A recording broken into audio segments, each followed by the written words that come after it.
Tukiambiwa muokoke mumpokee Yesu, kuhubiria neno la Mungu.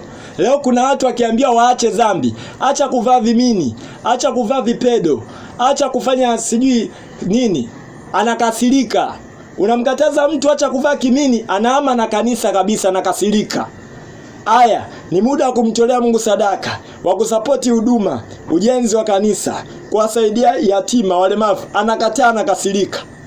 Yuko wazi mtu pesa yake isiende kwa yatima, isiende kwa mlemavu, isiende kufanya kazi ya Mungu. Anachukua pesa yake, anaenda kudeti na malaya, anaenda kuzini na malaya. Wakati baba yake na mama yake kule kijijini wamemsomesha, na leo nakuta amekuja amekuja town, alikuwa hajui kitu chochote. Alikuwa hajui kuchati kwenye mitandao ya kijamii, kuperuzi alikuwa hajui kuchati, kutumia simu alikuwa hajui, alikuwa hana kazi, maisha yake alikuwa elekeleweki. Lakini wazazi ni chanzo ambacho wamemfundisha, wamempa maarifa, leo maisha yake mazuri, lakini hataki kuajali. Pesa yake anaipeleka kwenye malaya.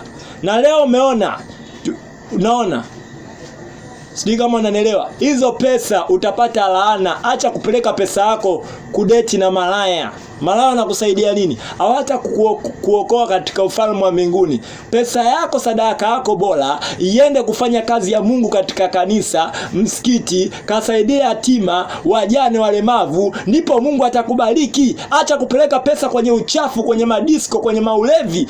Acha kwa jina la Yesu. Badilika. Yesu anakupenda. Okoka, mpokee Yesu. Mwili wako ni hekalu la Bwana. Mwili wako ni kanisa la Bwana. Acha dhambi.